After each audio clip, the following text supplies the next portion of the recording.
Ok, ¿me escucho bien? Sí, doctor. Ok. Bueno, buenas tardes a todos.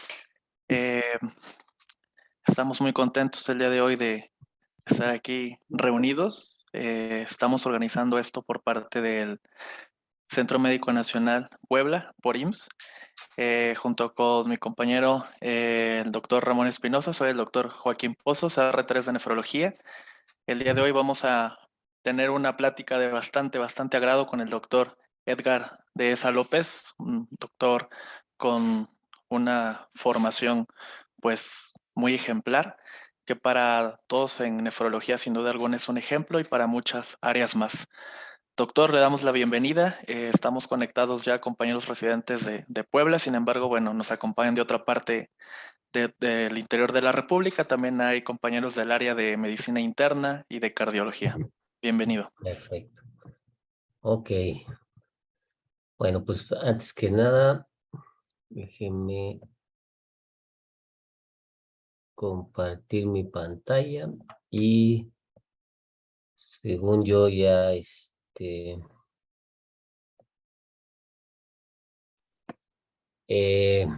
ya están viendo mi pantalla, ¿no? Sí, se ve perfecto.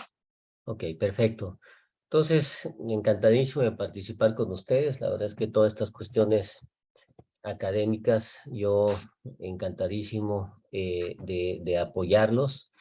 Y bueno, vamos a revisar un tema pues muy interesante, y la verdad es que de todos los mugres días en los pases de visita de cualquier nefrólogo, pues que es la resistencia a diuréticos. Es algo, o sea, no es tanto de fisiopatología, en realidad es revisar cuál es la evidencia clínica que hay detrás de todas las decisiones que pues día con día tomamos en los pacientes que vemos con insuficiencia cardíaca aguda, pues, ¿no? Entonces, déjenme ver por ahí está. Los objetivos de la plática es que nos quede claro la definición de resistencia a diuréticos, que conozcamos la importancia clínica de la resistencia a diuréticos, pues ver el nuevo paradigma fisiopatológico de la resistencia a diuréticos, la evidencia clínica, como les comentaba, detrás de todas las cosas que hacemos día con día cuando tratamos estos pacientes, y cuáles son los nuevos mecanismos fisiopatológicos que actualmente explican la resistencia a diuréticos, ¿no? Desde el punto de vista conceptual, yo creo que a nadie le queda duda de cómo definir resistencia a diuréticos, ¿no? Y conceptualmente la podemos definir como la incapacidad para la resolución de los síntomas de congestión venosa a pesar de dosis adecuadas de diuréticos. El problema es cuando queremos definir operacionalmente la resistencia a diuréticos, porque nos enfrentamos a términos que son muy subjetivos como cómo definimos la resolución de los síntomas, ¿no? O sea, cómo definimos congestión venosa y cómo definimos cuál es la dosis adecuada en estos pacientes, pues, ¿no? Entonces, aunque no lo crean, a pesar de que parece algo sencillo, conceptualmente entenderlo, operacionalmente no existe una definición universalmente aceptada, pues, ¿no?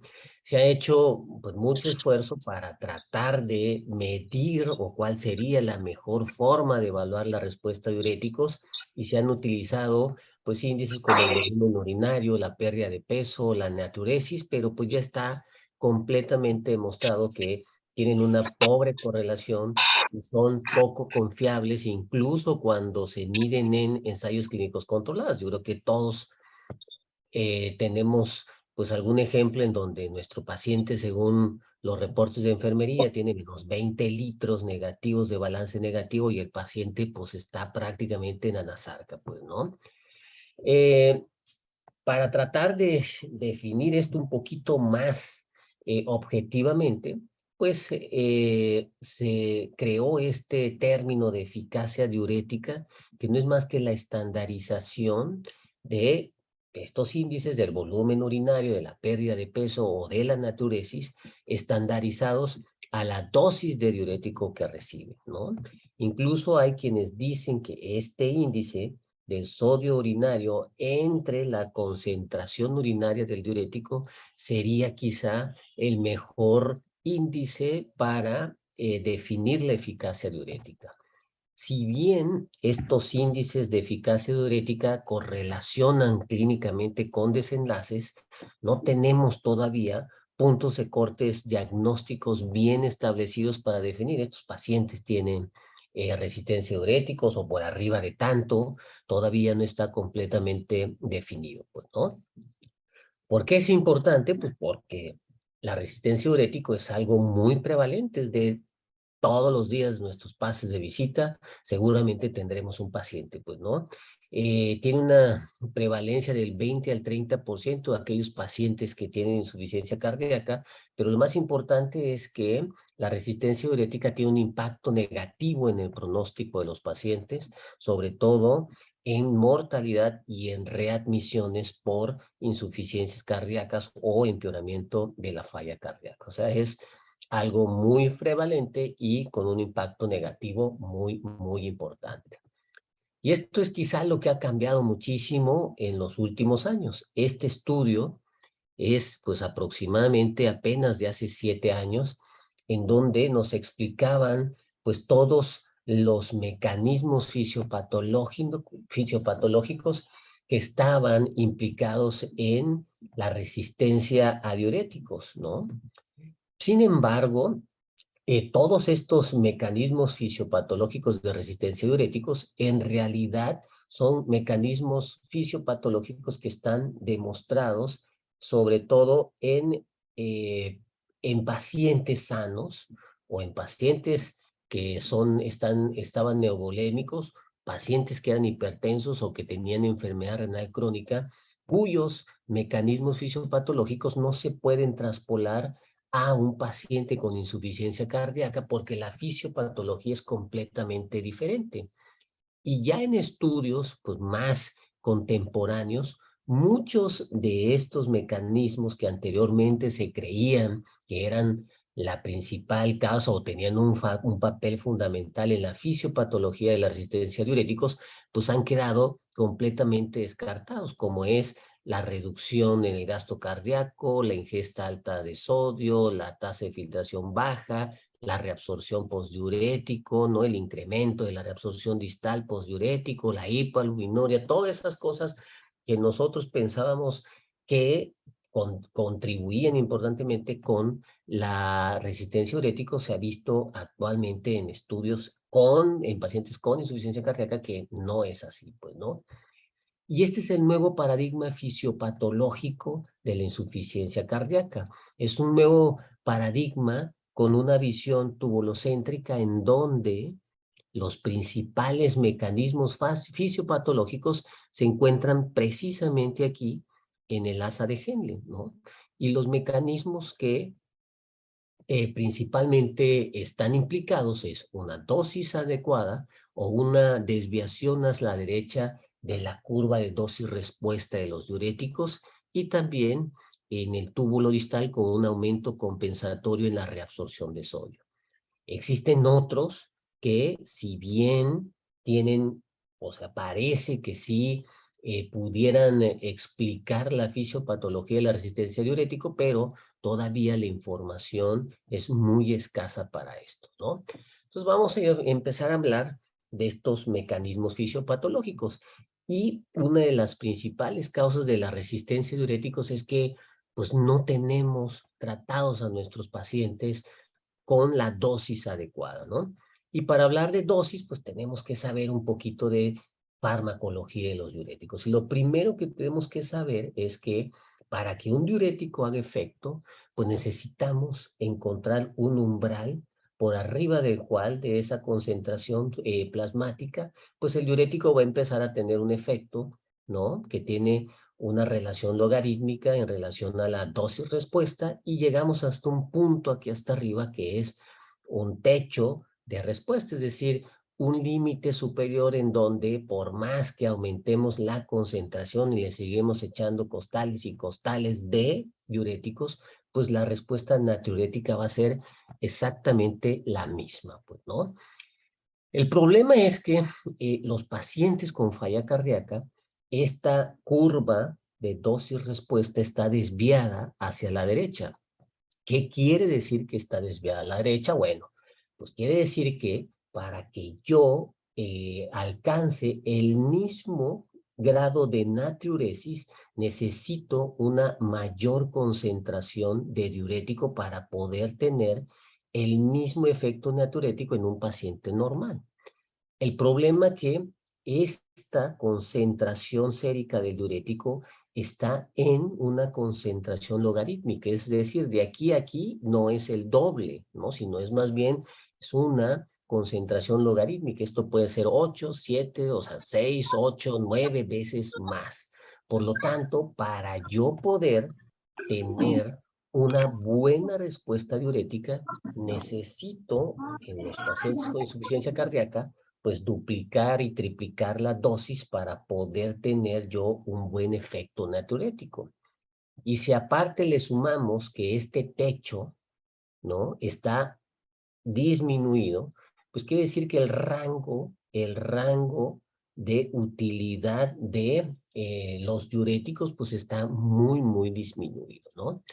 De tal manera que si yo tengo a mi paciente con tratamiento oral, pues es muy difícil que yo pueda alcanzar este umbral en los pacientes con insuficiencia cardíaca, ¿no? Y si lo hago en forma intravenosa, pues es más probable que yo fácilmente pueda alcanzar este umbral, ¿no?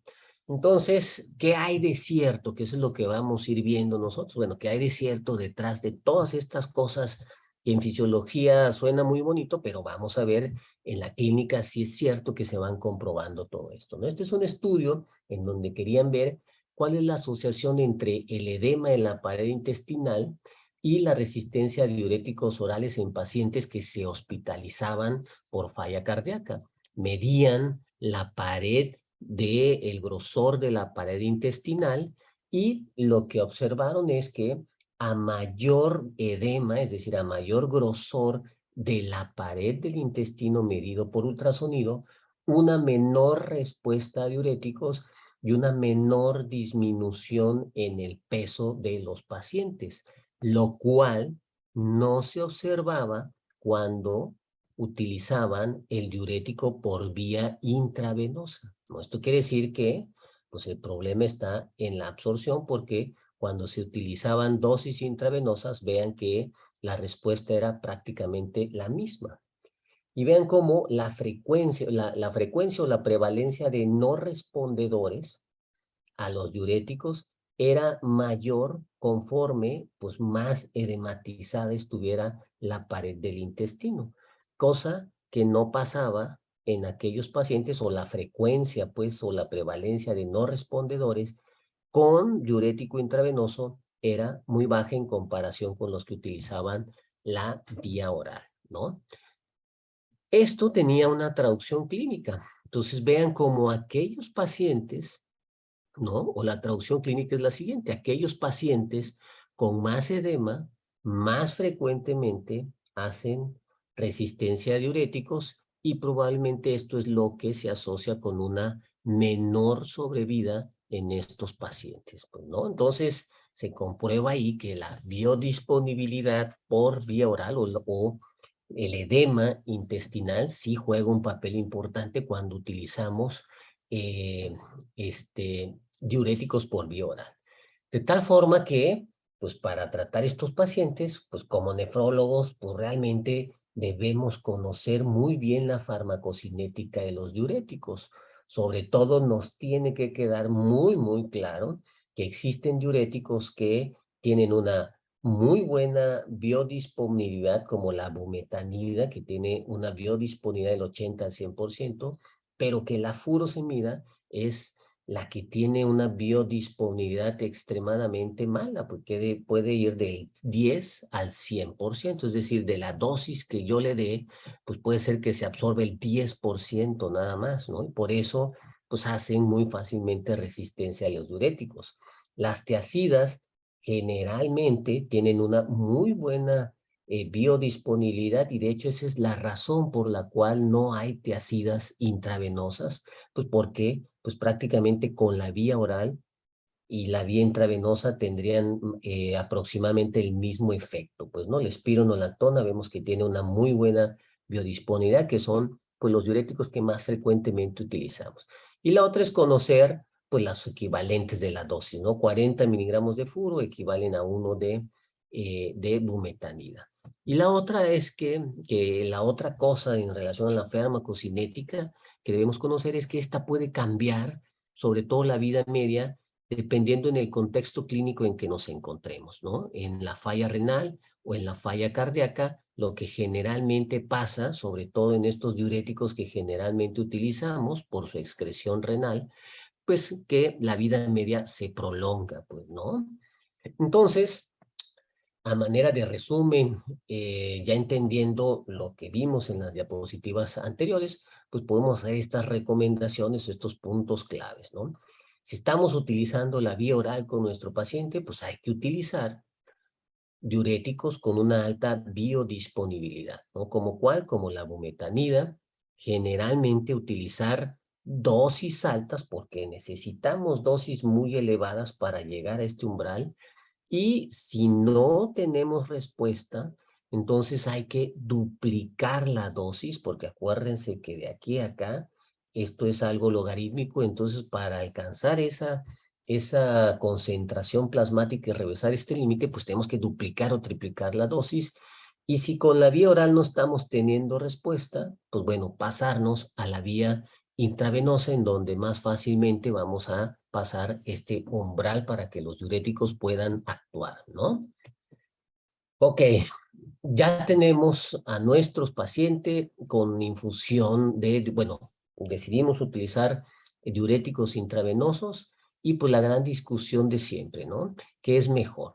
La infusión continua versus los bolos, teniendo la ventaja teórica, pues la infusión sobre los bolos, que pues una infusión continua me permite estar por arriba de este umbral pues mucho más tiempo, a diferencia de los bolos que pues a las 2 horas estoy por arriba del umbral y luego estoy por debajo del umbral, luego estoy por arriba y estoy por abajo y estoy sube y baja, pues, ¿no? Entonces, esa es la ventaja teórica, pues, que tiene la infusión sobre los bolos. Pero bueno, ¿qué hay de cierto de eso? Este es un metaanálisis reciente, y digo reciente porque el último metaanálisis en este tema de Cochrane es del 2005, y del 2005 para acá, la verdad es que ya salieron muchísimos estudios, y la mayoría de los estudios incluidos en esa revisión de Cochrane, la verdad es que son metodológicamente, pues malones, pues, ¿no? Entonces, este metaanálisis es bueno porque solamente incluyen ensayos clínicos controlados de grupos paralelos, es decir, estudios clínicos en donde a unos les pusieron la furosemida en forma continua y en el otro brazo se les puso en forma intermitente, ¿no? Y vean cómo la heterogeneidad es de los conceptos muy parecidos, ¿no? Y vemos que en este metaanálisis la infusión continua tuvo una mejor respuesta a diuréticos cuando se administra en forma continua versus en forma intermitente. Esa respuesta a diuréticos fue evaluada por el cambio en el peso. Pero vean, la diferencia es una cosita de nada, pues, o sea, sí es un poquito mejor, pero, o sea, sí es mejor la infusión continua, pero por muy poco, digamos que por medio kilo aproximadamente más es lo que pierden cuando utilizamos continuas versus bolos intermitentes, ¿vale? En mortalidad, como la mayoría en los casos, los diuréticos, pues como los quieras utilizar, la verdad es que es controversial si mejoran la mortalidad en estos pacientes, pues, ¿no? Y en este metaanálisis, pues no hubo una diferencia en la mortalidad entre utilizarlos en forma continua versus intermitente, ¿no? El problema, eh, eh, el problema de este metaanálisis que vimos es que eran pacientes que no tenían resistencia a diuréticos, ¿no? Este ensayo clínico controlado es específicamente realizado en pacientes que estaban con alto riesgo de resistencia diurética, y así es como lo definen ellos un paciente con alto riesgo: que tenga una FeB menos de 30, una presión sistólica de 110, un sodio menor de 135, y este wet score, que es un score de congestión, pues un poquito alto, ¿no? Entonces, los dividían a dosis bajas y dosis altas. A unos les daban en forma de bolos y a otros se los administraban en forma continua. Y lo que vieron es que los pacientes que recibieron el diurético en la infusión continua, pues más frecuentemente estaban o estuvieron más libres de congestión, 48% contra 25% de los pacientes, ¿no? Que el volumen urinario fue mayor en los pacientes que recibían una infusión continua, 10,000 contra 8,000, y la falla del tratamiento fue más frecuente en aquellos que recibieron bolos intermitentes.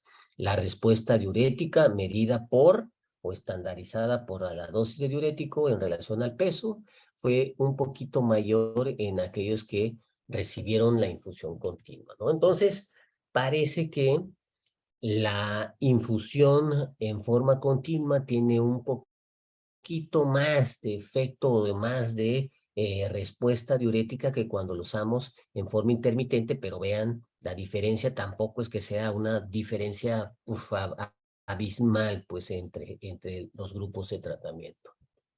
Pero ¿qué hay, sobre todo para nosotros los nefrólogos, qué hay del uso del diurético intermitente versus continuos, pero en pacientes con falla cardíaca, pero que tienen enfermedad renal crónica? Y esto es muy importante porque el 50% de los pacientes con insuficiencia cardíaca tienen algún grado, y son grados avanzados, de enfermedad renal crónica, pues, ¿no?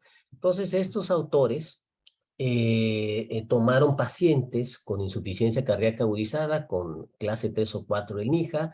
No eran pacientes que estaban o que tenían mucho riesgo de tener resistencia a diuréticas, y pues bueno, esta era la dosis que ellos utilizaban. Si tenían entre 30 y 45, le daban 160 miligramos. Si tenían entre 15 o 30 mililitros por minuto de tasa de filtración, le daban 200 miligramos. Y estas dosis a unos se los dieron en forma de bolos y en otros se los dieron en forma continua, pues, ¿no? La diferencia fue que aquellos pacientes con infusión continua, o el score de disnea, en aquellos pacientes que se les dio en forma continua, pues a las 72 horas el score de disnea era menor. La pérdida de peso en aquellos pacientes que estaban con infusión continua era menor, y el volumen urinario en aquellas personas que recibían la infusión continua era mayor en relación con los que recibían el diurético con bolos intravenosos. La frecuencia de descongestión a las 72 horas fue mayor en aquellos con infusión versus los de bolos, en 69 contra el 43%, ¿no? De tal manera que parece que en los pacientes con insuficiencia cardíaca y que además tienen enfermedad renal crónica por debajo de 45 de tasa de filtración glomerular, pues parece que en estos pacientes la infusión continua puede ser un poquito mejor para la respuesta a diuréticos en relación con el uso de bolos, ¿vale? Este fenómeno, ¿no?, el fenómeno del frenado o el fenómeno del breaking, durante muchos años fue el fenómeno que trató de explicar la resistencia a diuréticos que se observaba en los pacientes con insuficiencia cardíaca. Pero el problema es que el fenómeno de frenado en realidad es una respuesta fisiológica de una persona sana posterior a una dosis de diuréticos, ¿no? Si a cualquiera de nosotros nos dan una dosis de diurético, pues lo primero que va a pasar es que en las primeras dosis, en las primeras 2 horas vamos a tener una respuesta natriurética muy importante, y a las 6 horas, que es cuando deja de hacer efecto el diurético, pues vamos a tener un balance negativo, bueno, positivo más bien, de sodio, ¿no? Y nuestra natriuresis va a disminuir. Y si nosotros estamos en una dieta rica en sodio, incluso nos podemos quedar con más sodio que lo que eliminamos, ¿no? Entonces, esta reabsorción posterior a la dosis de diurético, entonces, durante mucho tiempo se había dicho que pues era debida a un aumento en la reabsorción distal después del asa de Henle de todo este sodio que no se reabsorbía en el asa de Henle por utilizar la furosemida. Y pues bueno, en el túbulo colector y en el tubo distal, todo ese exceso de sodio pues era reabsorbido, ¿no? Entonces vamos a ver que esto ha cambiado importantemente, pero en base a esa teoría fisiopatológica de la reabsorción distal, entonces empezamos a hacer muchas cosas y una de estas cosas era el bloqueo secuencial. Entonces dábamos el diurético y si decíamos, bueno, si todo lo que aquí no se absorbe, se reabsorbe posteriormente acá, pues bueno, hacemos el bloqueo secuencial con una tiazida, ¿no? O hacemos también el bloqueo secuencial con los bloqueadores de la aldosterona, o incluso, pues podemos potenciar la natriuresis si bloqueamos, pues también el túbulo proximal, que es en donde pues se reabsorbe la mayor cantidad de sodio, pues, ¿no? Entonces empezamos a hacer cosas. Y una de esas cosas era, pues queríamos ver, pues cuál era el diurético tiazídico, ¿no? Empezamos con bloquear el túbulo distal, pues si había diferencias en elegir algún diurético tiazídico, ¿no? Entonces, este fue el estudio muy famoso, el 3T trial, en donde comparó aquellos pacientes que tenían insuficiencia cardíaca aguda más y por volemia y que tenían resistencia a diuréticos que ellos lo definieron como un volumen urinario menor de 2 litros a pesar de una dosis de más de 240 miligramos al día. A unos los pusieron por metolazona 5 miligramos bioral, diuréticos tiazídicos. De hecho, es el único estudio que utiliza clorotiazida intravenosa, ¿no? IV cada 12 horas. Y el tolvaptan, 30 miligramos vía oral. Todos recibían un bolo de 100 miligramos IV y la infusión a 20 miligramos posteriormente y ya, se le agregaba cualquiera de estos tres. ¿Cuál fue el resultado? Pues vimos que no existen diferencias significativas en la pérdida de peso y en el volumen urinario entre los tres tipos de diuréticos, ¿no? Pero ojo, esto no quiere decir que darle una tiazida no sirva, ¿no? O sea, de hecho, sí funciona y sí se hace y sí aumenta la diuresis. Le doy la furosemida, si no alcanzo metas, le agrego la tiazida, ¿no? Lo que este estudio trató de ver es si alguno de estas tiazidas, o esta no es una tiazida, pues, si alguno de estos diuréticos que bloqueen el túbulo distal era mejor, y lo que salió es que, pues, bueno, ninguno de estos es mejor, ¿no? ¿Vale? Ok, entonces empezamos, sí. ¿Qué pasa si ahora hago el bloqueo secuencial, pero pues con un bloqueador de la aldosterona como es la espironolactona? Y este quizá es el estudio pues que más decepcionó sobre todo a los cardiólogos, ¿no? Que es el ATENA en donde lo que hicieron en este estudio fue aleatorizar a pacientes con insuficiencia cardíaca y a unos les daban dosis altas de espironolactona y a otros pues no les daban espironolactona y a los que ya estaban tomando 25 pues se quedaban con los 25, ¿vale? Ya está bien demostrado que 25 miligramos de espironolactona en pacientes con insuficiencia cardíaca crónica, pues tiene efectos benéficos en mortalidad y en hospitalización. De eso no queda duda. Lo que ellos querían probar es si dosis altas de 100 miligramos servía para mejorar la respuesta diurética o el pronóstico de estos pacientes en insuficiencia cardíaca aguda, ¿no?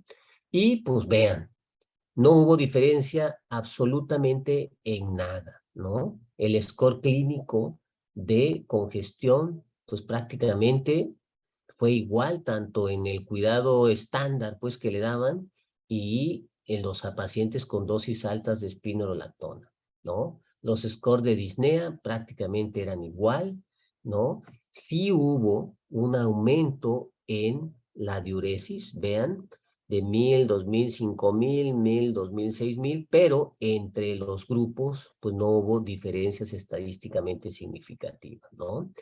Entonces, pues con este estudio parece que la espironolactona en falla cardíaca aguda y a dosis de 100 miligramos, pues por lo menos en este estudio, que es un ensayo clínico controlado, muy esperado, pues el resultado fue negativo, ¿no?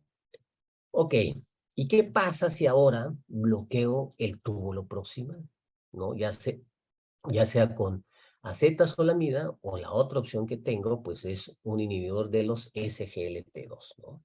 Pues vamos a ver qué pasa con la acetazolamida. También ya tenemos, aunque escasos, estudios. Tenemos este que quizá es el que es un poquito mejorcito en relación a la calidad metodológica, ¿no? Entonces, estos eran pacientes con insuficiencia cardíaca, diagnosticada de esta forma, FEBI menor del 50, un ProBNP arriba de 1000 y con alto riesgo de resistencia diurético.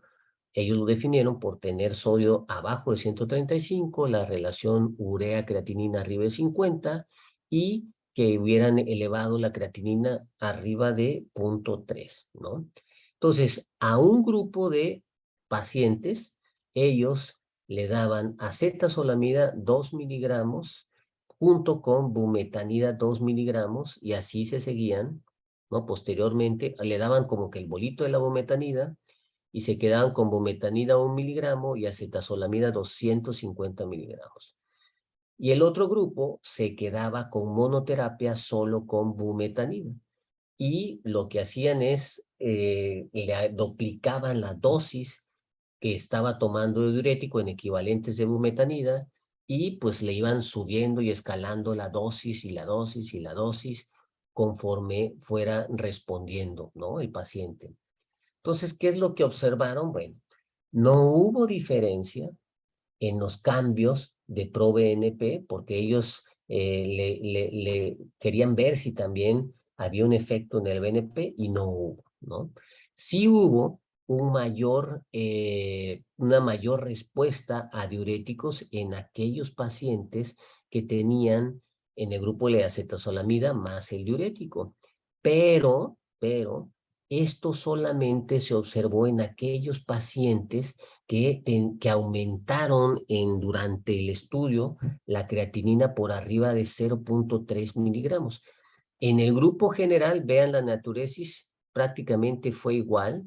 En donde sí hubo diferencia en la natriuresis fue en aquellos que hicieron como una especie de daño renal agudo y lo que sí se observó es que aquellos pacientes que estaban con acetazolamida más diurético, el 28% presentó pues prácticamente el criterio para definir daño renal agudo, aquí en uno, ¿vale? 28% contra 0%.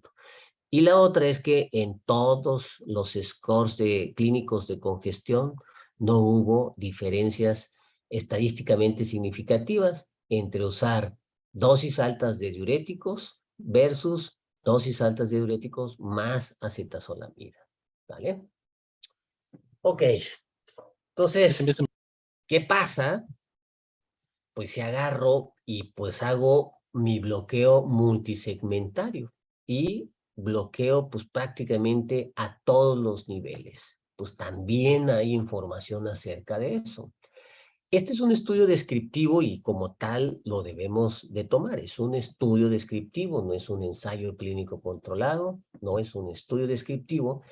Y lo que hicieron estos investigadores es que empezaron a describir cuál fue la evolución en relación a natriuresis y volumen urinario en aquellos pacientes en donde ellos alcanzaban el bloqueo multisistémico. Tenían a sus pacientes y lo que comenta en el artículo es que pues ellos normalmente su conducta ante una resistencia diurético es, pues empiezan con dosis altas de furosemida le agregan una tiazida, no jala, le agregan acetazolamida, no jala, le agregan un antagonista de receptor mineralocorticoide, ¿no?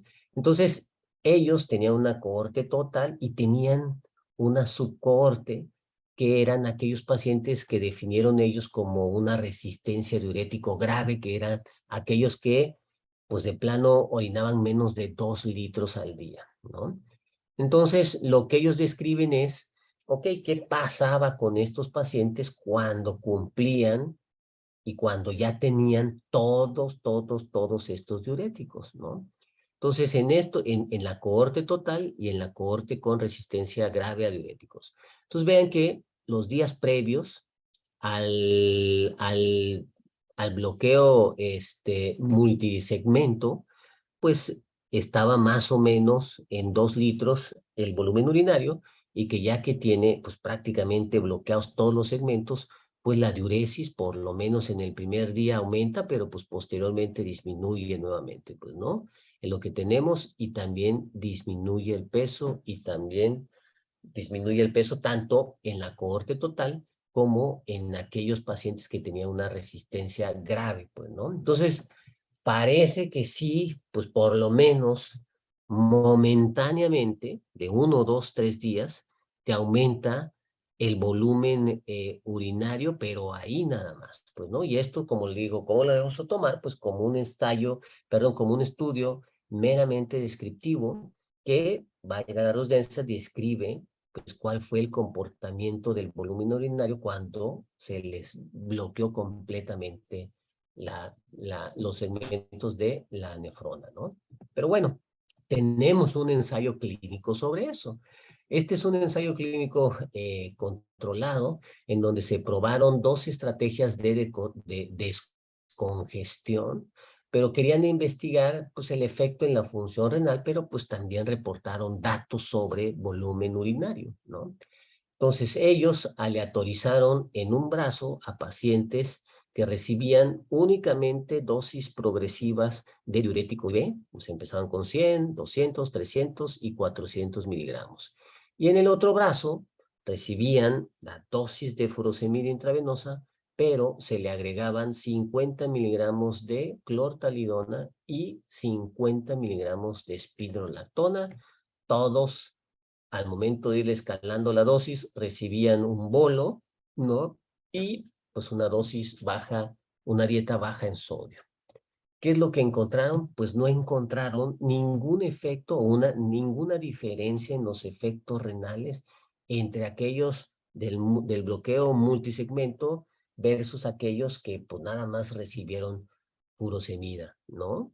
Pero lo importante es esto, pues, o sea, si no hay diferencia, ¿no? Entonces es más fácil tratar a tu paciente, pues, estar dándoles dosis progresivas de diuréticos, a estarle dando, pues, ahora la de la furosemida, y ahora la de la clortalidona, y ahora la espironolactona, si en realidad, pues, el efecto es el mismo, pues, obviamente, siempre debemos optar por las cosas más sencillas, y pues es 1000 veces más sencillo dar el diurético intravenosa, eso sí, a dosis altas y siempre precedidos de un bolo intravenoso, ¿vale? De tal manera que siempre llegamos a este escenario recurrente en nefrología en donde nada nos sale, ¿no? Y toda la lógica no aplica, ¿no? Porque ya bloqueamos todos los segmentos y pues prácticamente los resultados no son como nosotros quisiéramos, ¿no? Y la razón de eso es porque probablemente existen otros mecanismos, ¿no? Otros mecanismos que están anotados acá y que no hemos tomado en cuenta, pues, como la alcalosis hiperclorémica, estos transportadores, pues ya los hemos bloqueado si no hemos visto efecto, pero están estos otros dos en los que actualmente está el interés de que alguno de ellos sea el causante o por lo menos contribuya con la resistencia a diuréticos, ¿no? Antes no sabíamos o no podíamos estudiar en dónde estaba el problema de la reabsorción de los pacientes con insuficiencia cardíaca. Ahora conocemos que si nosotros comparamos la fracción excretada de sodio con la fracción excretada de litio, podemos saber exactamente, no exactamente, pero darnos una idea en dónde está el problema de la reabsorción de sodio que presentan estos pacientes.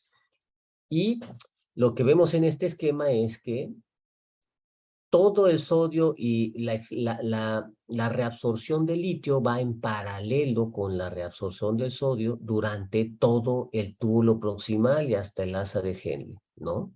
A partir del túbulo distal, entonces ya no se reabsorbe absolutamente nada de litio y el sodio, pues obviamente puede seguir reabsorbiéndose. Entonces, si yo comparo la fracción excretada de litio con la de sodio, pues puedo darme cuenta si mi problema está a nivel proximal, ¿vale? Entonces, estos investigadores lo que hicieron fue comparar esa fracción excretada de litio en pacientes que se hospitalizaron por insuficiencia cardíaca y que no habían recibido diuréticos, ¿no? Y los compararon con pacientes controles. Y vieron que la fracción excretada de litio en pacientes con falla cardíaca era prácticamente la misma que pacientes controles sin insuficiencia cardíaca. Lo que quiere decir que la reabsorción de sodio a nivel proximal en los pacientes con falla cardíaca no está alterada, ¿no? ¿Por qué? Pues porque es la misma que los controles que no tienen insuficiencia cardíaca. Entonces, cuando les pusieron la primera dosis de diurético, midieron y compararon la fracción excretada de sodio con la de litio contra la de sodio. Y lo que observaron es que en pacientes con falla cardíaca posterior a la dosis, la fracción excretada de litio era mayor que la de sodio. Lo que quiere decir que en el túbulo proximal la fracción, el sodio y el litio se reabsorben normalmente, pero cuando llegan a este punto, el litio, como normalmente pasa, no se reabsorbe, pero en los pacientes con insuficiencia cardíaca, el sodio en el túbulo distal se reabsorbe. Entonces, el problema está en el túbulo distal, ¿no? Esa es una forma en que actualmente se ha comprobado esto. Y cuando comparan la fracción excretada de litio entre aquellos pacientes que respondieron y que no respondieron al diurético, se ve que la fracción excretada de litio era la misma, ¿no? Es decir, la bronca no está a nivel proximal, todo el problema está a nivel distal, ¿vale? Espero que les haya quedado y me hayan seguido más o menos en esta explicación. Entonces, esta es una forma en donde se ha comprobado que la fisiopatología observada en la fisiopatología de la reabsorción de sodio en los pacientes con falla cardíaca se encuentra a nivel distal, ¿no? Otra cosa eso fue en el 2017, pero algo que vino a cambiar completamente fue este estudio en el 2021. Todo se basaba en esto, ¿no? En que la causa de la resistencia diurética era la reabsorción distal, ¿no? De sodio posterior a la dosis del diurético.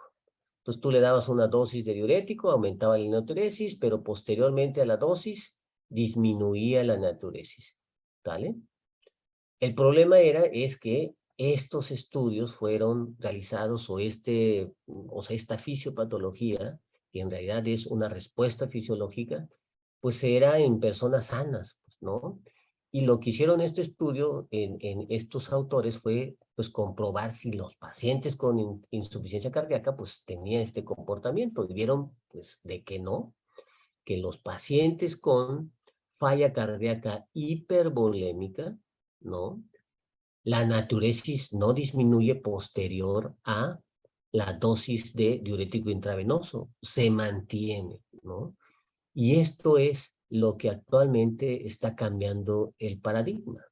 Todo lo basábamos en este paradigma fisiopatológico, pero ya vimos que en estudios realizados específicamente en pacientes con insuficiencia cardíaca, esto no es observable, ¿no? Se cree que estos mecanismos pudieran contribuir con esto. La alcalosis hipoclorémica, sabemos que el cloro de hecho es en la mácula densa es el que regula todo y no tanto el sodio. Y estos dos cotransportadores o transportadores a nivel distal. Vamos a hablar un poco de la solución hipertónica, del uso de soluciones hipertónicas en pacientes con falla cardíaca refractaria, ¿no? Estos autores lo que quisieron checar es, primero, si era seguro utilizar, ¿no?, soluciones hipertónicas en pacientes con insuficiencia cardíaca. ¿Por qué? Pues porque le vas a pasar volumen, porque le vas a pasar sodio, y querían ver si era seguro y si eso tenía un efecto sobre la respuesta a diuréticos, ¿no? ¿Por qué? Pues porque la mayoría, la hipocloremia, se cree que actualmente tiene un factor o un papel importante en la resistencia, y entonces, pues si les das cloro, pues podría tener algún efecto, pues, ¿no?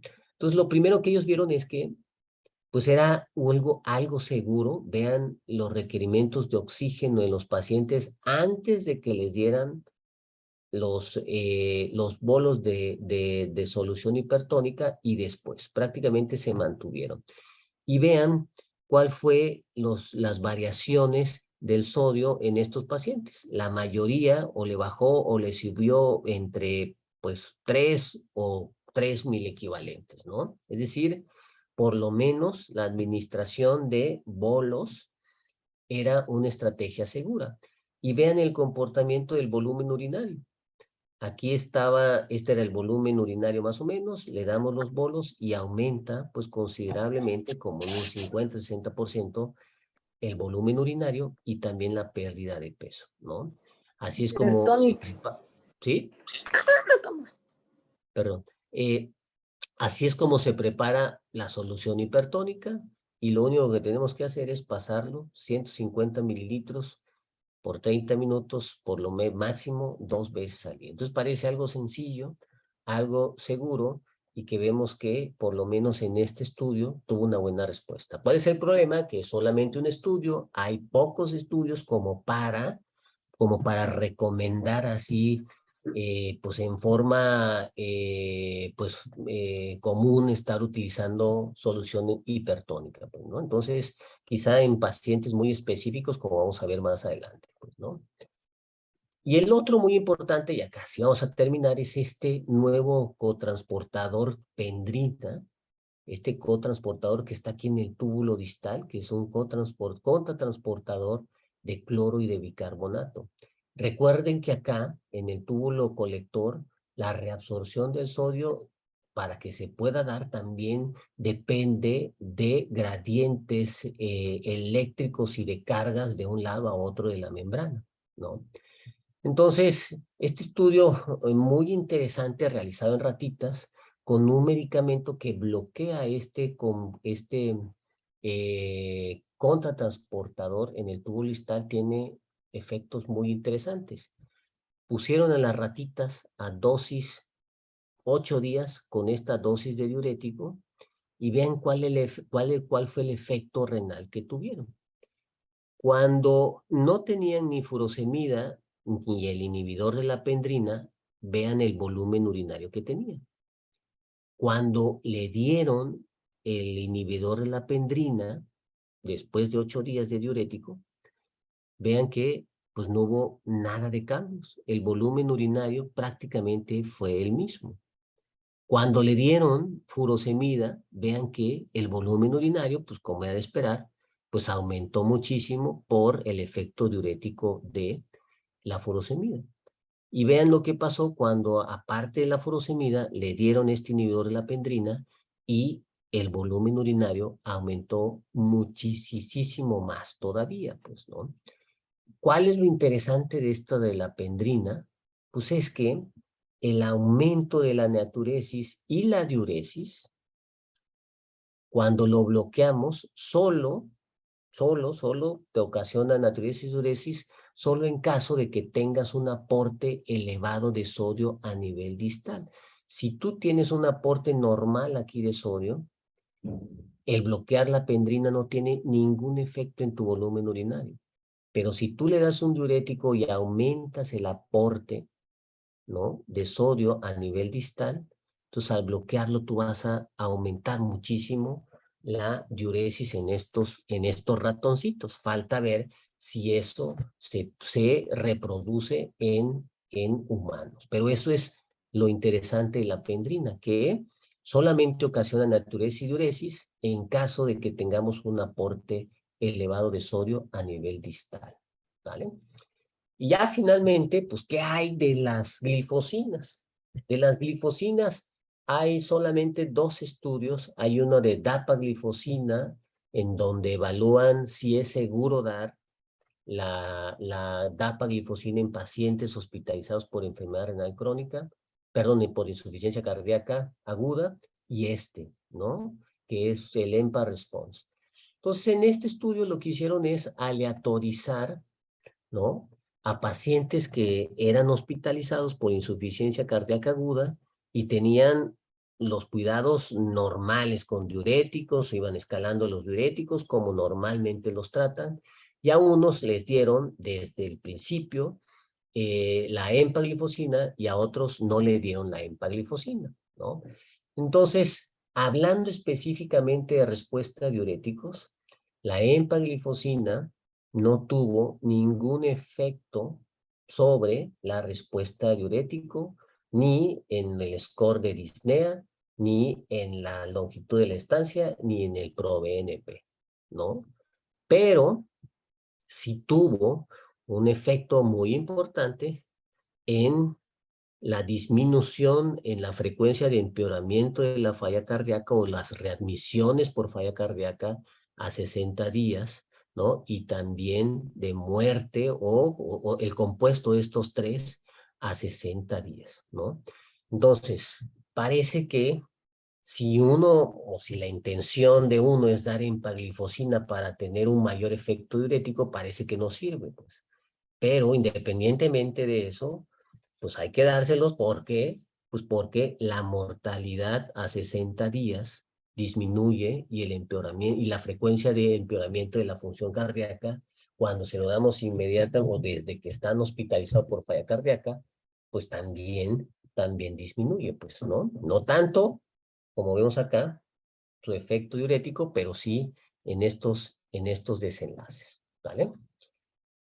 Otra cosa que es muy importante y que esto acaba de salir el año pasado, no sé si la conocían, pero es esta calculadora de predicción de respuesta diurético.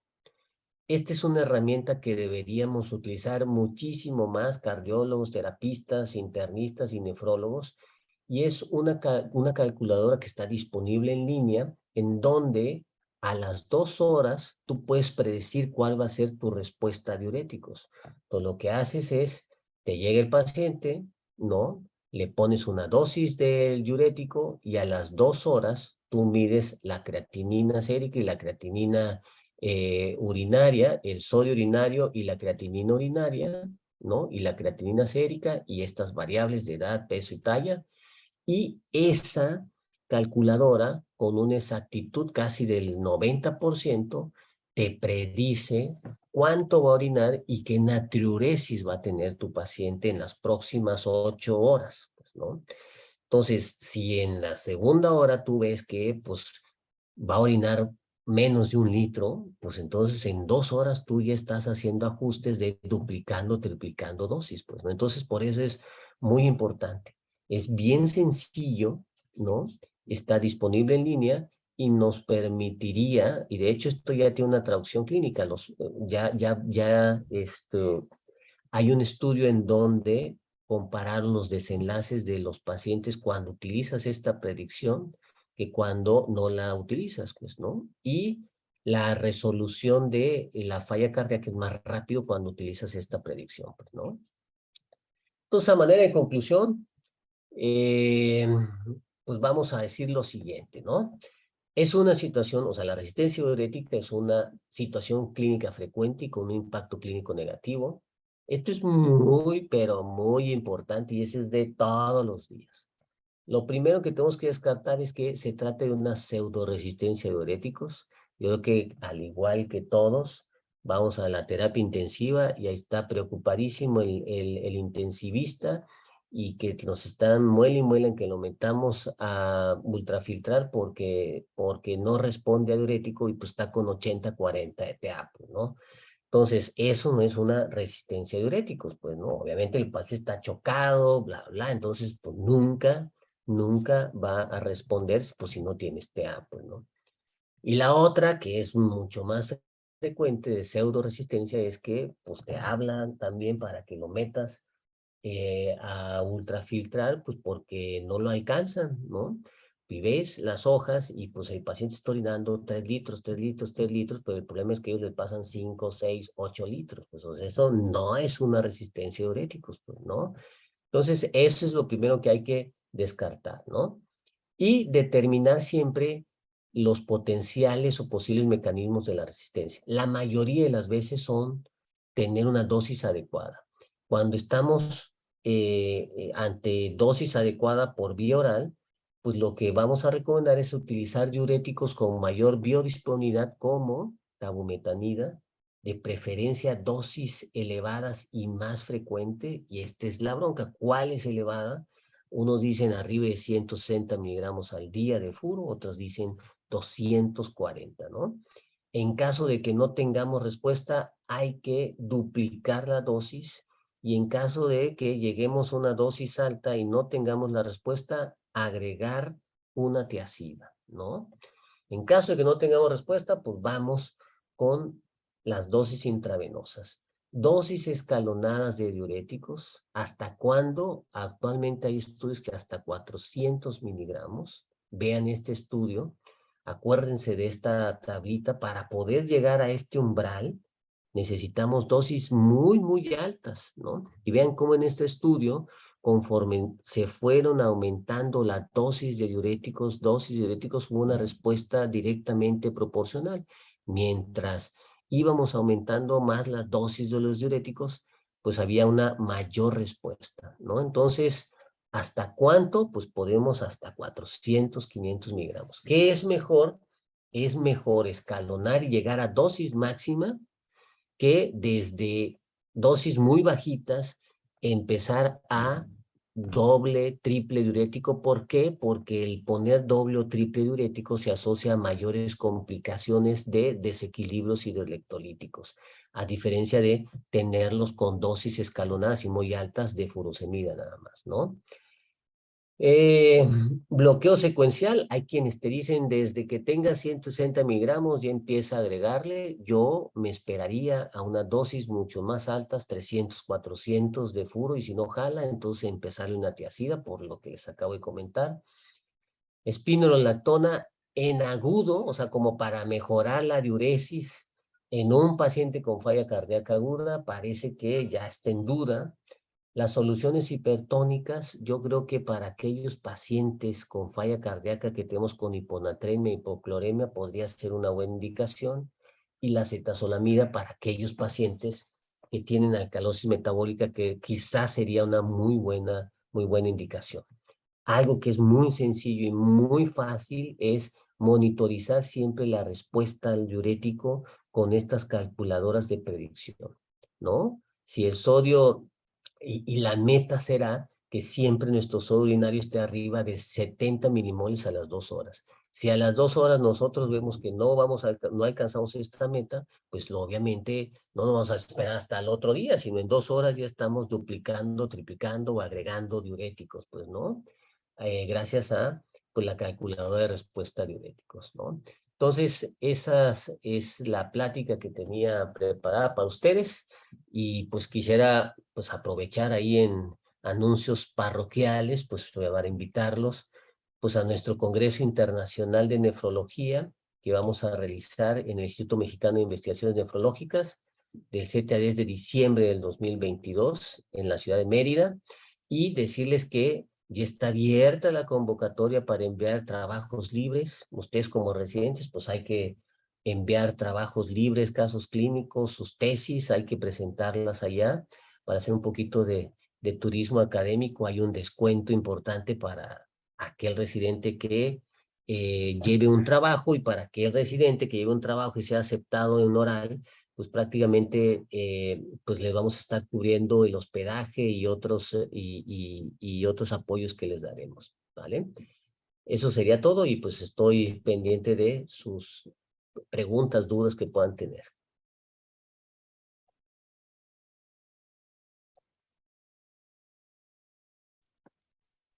Doctor, muchísimas gracias. Muchísimas gracias.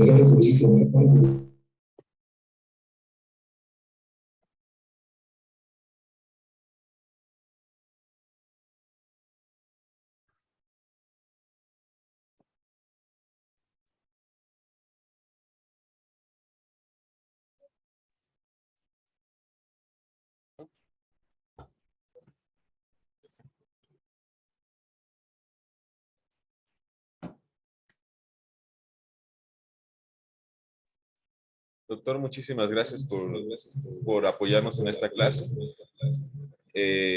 Muy agradecidos por el tema que nos ayudó en nuestra formación como médicos residentes. Para nosotros es un tema muy seguido que nos interconsultan los servicios de cardiología en el uso de los diuréticos, la resistencia a los diuréticos, cuando nos hablan que el paciente está sobrecargado, que no responde a diuréticos, un tema muy seguido de interconsultas en nuestra unidad.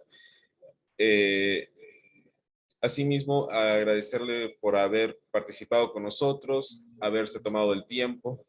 No sé si los que están con nosotros tienen algunas preguntas que nos quieran mandar por el chat.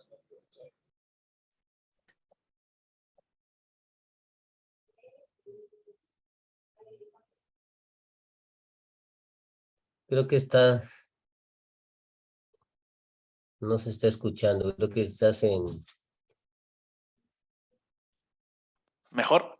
Ok, ya. Ok, sí, gracias. Me hicieron llegar unas preguntas, me dicen, doctor, ¿qué opina usted con el uso de acetazolamida con la publicación reciente del ensayo AdWord? La acetazolamida, la verdad es que si ustedes revisan las guías del uso de diuréticos, la verdad es que la evidencia es muy escasa todavía, pues, ¿no? Y el problema es que el problema es precisamente esto, pues, ¿no? Entonces yo creo que en casos muy específicos, por ejemplo, como les comenté, en pacientes que tienen una alcalosis metabólica, yo creo que sería como que el paciente en donde con toda seguridad yo le agregaría, si tiene resistencia a diuréticos, la acetazolamida, pues, ¿no? Ok. También preguntan por acá que cuál sería la recomendación con respecto al nivel de natremia para utilizar las soluciones hipertónicas. O sea, no hay como tal, de lo que estuve checando, o sea, no hay como tal una recomendación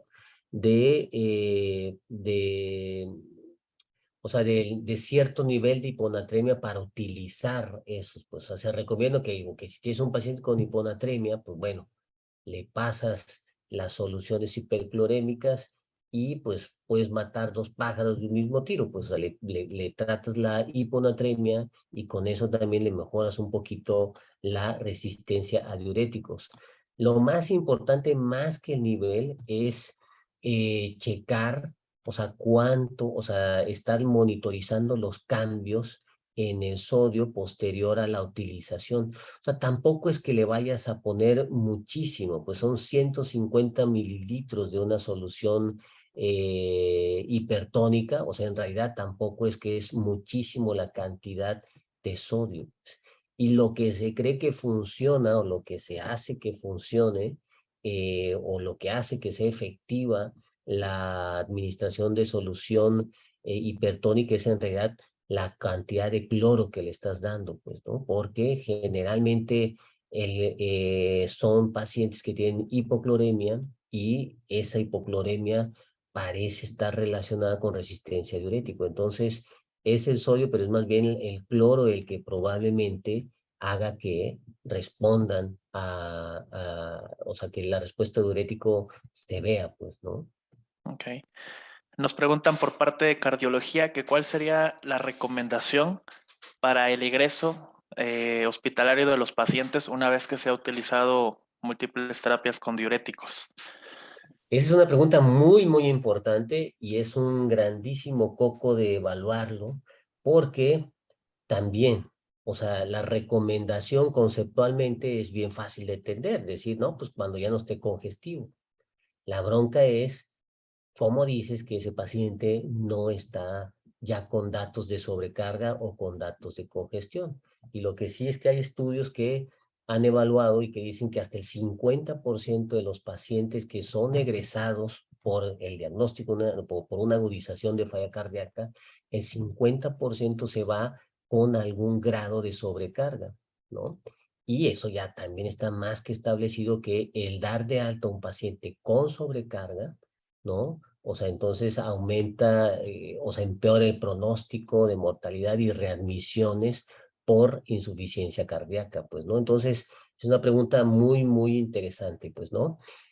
¿Qué es lo que se recomienda? Lo que se recomienda es tratar de mandarlos a casa con diuréticos orales, es decir, dejarlos en hospitalizados, quizá 1 o 2 días, en lo que haces la adecuación del traslape de intravenoso a vía oral y que se vayan con la mínima dosis posible, pero que los mantenga seco, pues, ¿no? Entonces, ese es como que la recomendación, que el paciente se vaya sin datos de sobrecarga hídrica. Ahora bien, ¿cómo evaluar eso? Pues es mucho de clínica. Actualmente, pues tenemos el ultrasonido, le puedes hacer el ultrasonido, el Vexus, Claro. un ultrasonido pulmonar, ¿no? Está la bioimpedancia, pero la bioimpedancia más bien lo que te evalúa es el líquido extracelular, no tanto la congestión, pero lo que sí es que cada vez hay más escalas para evaluar congestión y cada vez esas escalas ya no es como se evaluaba antes la congestión, que le decía, oigan, le falta el aire, y el paciente dice, no, pues sí, me falta menos que ayer, y esa era la forma en que evaluábamos la congestión.